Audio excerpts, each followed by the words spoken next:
बहादुरी का बंधन।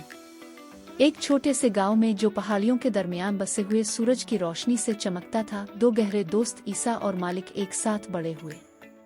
दरख्तों पर चढ़ने से लेकर ख्वाब देखने तक उन्होंने सब कुछ एक दूसरे के साथ शेयर किया, हंसी राज और बेपनाह वफादारी का रिश्ता। जब जंग ने उनके मुख को अपनी लपेट में ले लिया तो उनका गांव भी महफूज न रहा। खानदान बखर गए और एक बार खुशहाल जमीन खौफ से भर गई। ईसा और मालिक, जो अब अपनी जवानी के इब्तिदाई सालों में थे, ने अपने घर की हिफाजत का अहद किया। वो दोनों फौज में शामिल हो गए। तरबियत कठिन थी, लेकिन उनकी दोस्ती ताकत का जरिया बनी रही। ईसा हिकमत अमली में माहिर था, जबकि मालिक की राइफल के साथ महारत बेमिसाल थी। उन्हें एक ही बटालियन में शामिल किया गया और खतरनाक महाज पर भेज दिया गया। सबसे बड़ा इम्तिहान इस वक्त आया जब उन्हें इरान पास के करीब एक अहम मरका दरपेश हुआ। दुश्मन ने खुद को एक मजबूत किले में बंद कर लिया था, रास्ते बंद कर दिए थे और इत्तेहादी अफवाज पर कब्जे की धमकी दे रहे थे।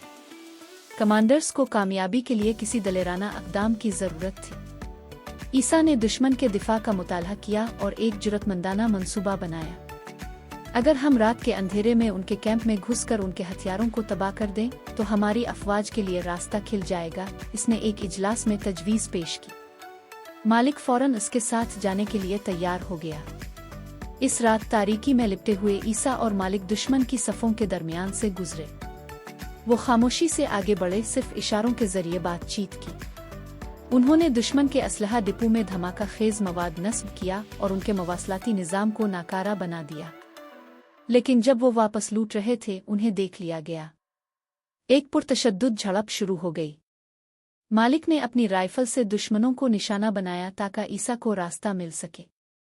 ईसा ने अपनी हाजिर दिमागी से उनकी वापसी का रास्ता तय किया। जैसे ही वो दुश्मन के कैंप के किनारे पहुंचे, मालिक की टांग में गोली लग गई। मुझे छोड़ दो और खुद चले जाओ, ओ मालिक ने तकलीफ के साथ कहा। ऐसा मुमकिन नहीं, ईसा ने जवाब दिया और मालिक को अपने कंधे पर उठा लिया। वज़न और दुश्मन के ताक़ुब के बावजूद ईसा की हिम्मत कम ना हुई।